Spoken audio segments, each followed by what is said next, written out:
Hi friends, welcome back to the channel Sanjushree tassels.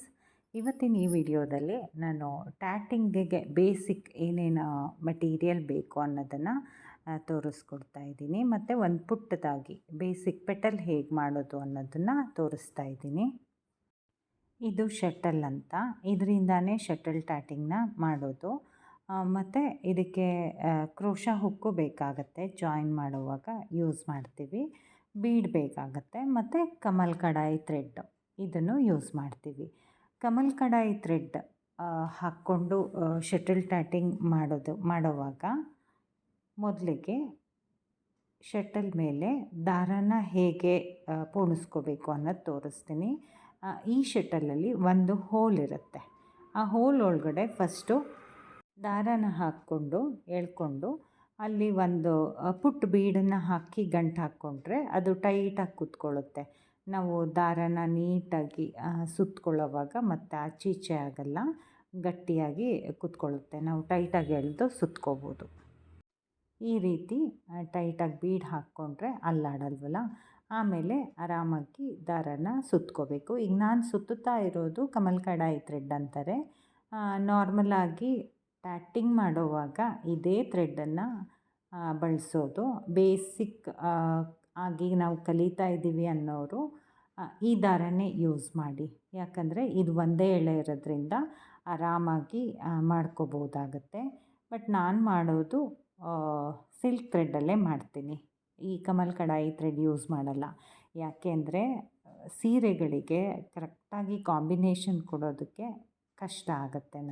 Kamal ಕಡಾಯಿ ಥ್ರೆಡ್ಡಲ್ಲಿ ನನಗೆ available ಇರೋದಿಲ್ಲ. ಹಾಗಾಗಿ ನಾನು ಸಿಲ್ಕ್ ಥ್ರೆಡ್ಡಲ್ಲೇ ಪ್ರಾಕ್ಟೀಸ್ ಮಾಡಿರೋದು. ನಿಮಗೂ ಅದೇ ರೀತಿ ತೋರಿಸ್ತಾ ಇದ್ದೀನಿ. ಹಾಗಾಗಿ ನೋಡಿ, ಇಲ್ಲಿ ನಾನು ಶಟಲ್ಗೆ 9 ಎಳೆ ದಾರ ಸುತ್ಕೊತಿದ್ದೀನಿ. ಇದರಲ್ಲಿ ಅಂದರೆ 9 ಎಳೆ ಬೇಕಾಗತ್ತೆ. ಈ 1 ಎಳೆ ಕಮಲ್ ಕಡಾಯಿ ಥ್ರೆಡ್ ಎಷ್ಟು ಬರುತ್ತೋ ಅಷ್ಟು ದಪ್ಪ ಬರಬೇಕಂದ್ರೆ 9 ಎಳೆ ಸಿಲ್ಕ್ ಥ್ರೆಡ್ ಬೇಕಾಗತ್ತೆ. ಅಂದರೆ ಕೆಲವು ಬ್ರ್ಯಾಂಡ್ದು ಸ್ವಲ್ಪ ದಪ್ಪ ಇರುತ್ತೆ, ಅದು ಕಡಿಮೆ ತೊಗೊಳುತ್ತೆ. ಕೆಲವು ಬ್ರ್ಯಾಂಡು 9 ಎಳೆನೇ ಬೇಕಾಗತ್ತೆ. ಈ ರೀತಿ ಮಾಡೋದು. ಇದು ಸಿಂಗಲ್ ನಾಟ್ ಮತ್ತು ಡಬಲ್ ನಾಟ್ ಅಂತ ಹೇಳ್ತೀವಿ. ಮೊದಲು ಕೆಳಗಡೆಯಿಂದ ಒಂದು ಸಲ ಹಾಕಿ ಎಳ್ಕೋಬೇಕು, ಮೇಲ್ಗಡೆಯಿಂದ ಒಂದು ಸಾರಿ ಎಳ್ಕೋಬೇಕು. ಇದೇ ರೀತಿ ಮಾಡ್ಕೊಂಡು ಹೋಗೋದು. ಬೇಸಿಕ್ ಮಾಡೋದು ಇಷ್ಟೇ, ಸಿಂಗಲ್ ನಾಟ್ ಮತ್ತು ಡಬಲ್ ನಾಟ್ ಅಂತ.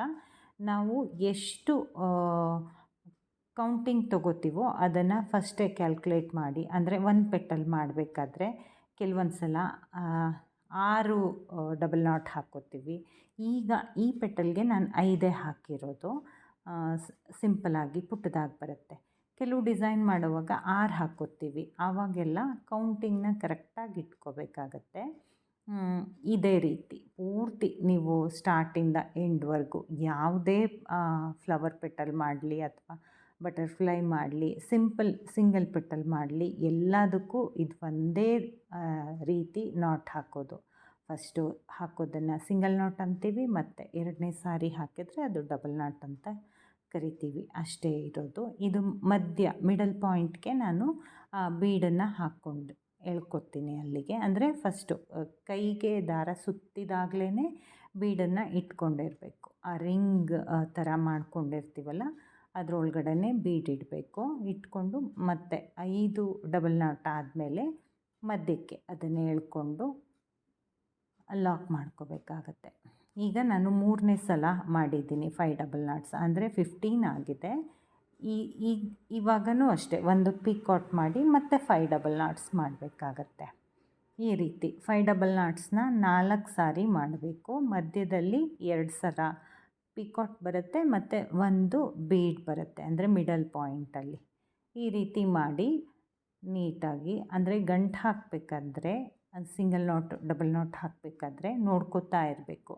ದಾರ ಮೇಲೆ ಕೆಳಗೆ ಆಗಬೇಕು. ಈ ರೀತಿ ಎಳೆದ ತಕ್ಷಣ ಕರೆಕ್ಟಾಗಿ ಬಂದು ಕೂತ್ಕೊಂಡ್ರೆ ಡಿಸೈನು ಕರೆಕ್ಟಾಗಿ ಬಂದಿದೆ ಅಂತ. ಅಲ್ಲೆಲ್ಲಾದರೂ ಹಿಡ್ಕೊಂಡಂಗಾದರೆ ಅದು ನಾಟ್ಸ್ನ ಸರಿಯಾಗಿ ಹಾಕಿಲ್ಲ ಅಂತ ಆಗುತ್ತೆ. ಅದನ್ನು ಸ್ವಲ್ಪ ಪ್ರಾಕ್ಟೀಸ್ ಮಾಡಿದರೆ ಆರಾಮಾಗಿ ಬರುತ್ತೆ, ಈಸಿಯಾಗಿ ಮಾಡ್ಕೋಬೋದು. ಈ ಡಿಸೈನ್ ಇಷ್ಟ ಆಗಿದ್ದರೆ ಪ್ಲೀಸ್ ನನ್ನ ಚಾನೆಲ್ನ ಸಬ್ಸ್ಕ್ರೈಬ್ ಮಾಡಿ, ಸಪೋರ್ಟ್ ಮಾಡಿ, ಲೈಕ್ ಮಾಡಿ, ಶೇರ್ ಕೂಡ ಮಾಡಿ. ಮತ್ತು ಬೇರೆ ಯಾವುದಾದ್ರೂ ಡಿಸೈನ್ ಬೇಕು ಅಂದರೆ ಕಮೆಂಟ್ ಮಾಡಿ ನನಗೆ ತಿಳಿಸಿ. ನಾನು ಖಂಡಿತ ವಿಡಿಯೋ ಮಾಡಿ ಹಾಕೋದಕ್ಕೆ ಪ್ರಯತ್ನ ಪಡ್ತೀನಿ.